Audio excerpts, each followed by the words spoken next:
ಕೋವಿಯಿಂದ ಗುಂಡು ಹಾರಿ ಮಗ ಸಾವನ್ನಪ್ಪಿದ ಹಾಗೂ ಚೂರಿ ಇರಿತದಿಂದ ಗಾಯಗೊಂಡು ತಂದೆ ಆಸ್ಪತ್ರೆಗೆ ದಾಖಲಾಗಿರುವ ಅನುಮಾನಾಸ್ಪದ ಘಟನೆಯೊಂದು ದಕ್ಷಿಣ ಕನ್ನಡ ಜಿಲ್ಲೆಯ ಕಡಬ ತಾಲೂಕಿನ ರಾಮಕುಂಜ ಗ್ರಾಮದ ಪಾದೆಯಬ್ಬಲಿ ನಡೆದಿದೆ.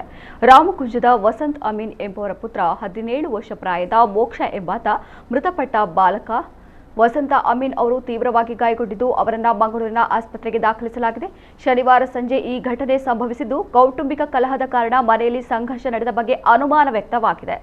ಮನೆಯಲ್ಲಿ ತಂದೆ ಮತ್ತು ಮಗನ ಮಧ್ಯೆ ಪರಸ್ಪರ ಜಗಳ ನಡೆದ ಮಾಹಿತಿ ಇದ್ದು, ಈ ವೇಳೆ ಕೋವಿಯಿಂದ ಗುಂಡು ಹಾರಿ ಬಾಲಕನಿಗೆ ತಗುಲಿ ಆತ ಮೃತಪಟ್ಟಿದ್ದಾನೆ. ಬಾಲಕನೇ ಶೂಟ್ ಮಾಡಿಕೊಂಡಿದ್ನಾ ಅಥವಾ ತಂದೆಯೇ ಶೂಟ್ ಮಾಡಿದ್ನಾ ಎಂಬ ಬಗ್ಗೆ ಅನುಮಾನವಿದ್ದು ಬಾಲಕನ ಸಾವಿನ ರಹಸ್ಯ ನಿಗೂಢವಾಗಿದೆ. ಬಾಲಕ ಮೋಕ್ಷ ಮಂಗಳೂರಿನ ಖಾಸಗಿ ಶಿಕ್ಷಣ ಸಂಸ್ಥೆಯಲ್ಲಿ ವಿದ್ಯಾರ್ಥಿಯಾಗಿದ್ದ ಎನ್ನಲಾಗಿದೆ.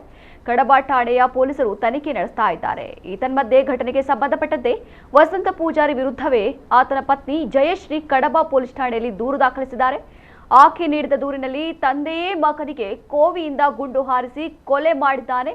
ಬಳಿಕ ವಸಂತ್ ಅಮೀನ್ ತನ್ನನ್ನ ಚಾಕುವಿನಿಂದ ಕೊಯ್ದುಕೊಂಡಿದ್ದಾನೆ. ಗಾಯಗೊಂಡ ಆತನನ್ನ ಸ್ಥಳೀಯರು ಆಸ್ಪತ್ರೆಗೆ ದಾಖಲಿಸಿದ್ದಾರೆ. ಕಳೆದ 1 ವರ್ಷದಿಂದ ಮನೆಯಲ್ಲಿ ತಂದೆ ಮತ್ತು ಮಗ ಮಾತ್ರ ಇದ್ದರು. ಪತ್ನಿ ಜಯಶ್ರೀ ಪತಿಯೊಂದಿಗೆ ಮನಸ್ತಾಪಗೊಂಡು ಮಂಗಳೂರಿನ ತನ್ನ ತಾಯಿ ಮನೆಯಲ್ಲಿದ್ದರು ಎನ್ನಲಾಗಿದೆ. ಕಡಬ ಠಾಣೆಯ ಪೊಲೀಸರು ದೂರು ದಾಖಲಿಸಿಕೊಂಡು ಪರಿಶೀಲನೆ ನಡೆಸುತ್ತಿದ್ದಾರೆ.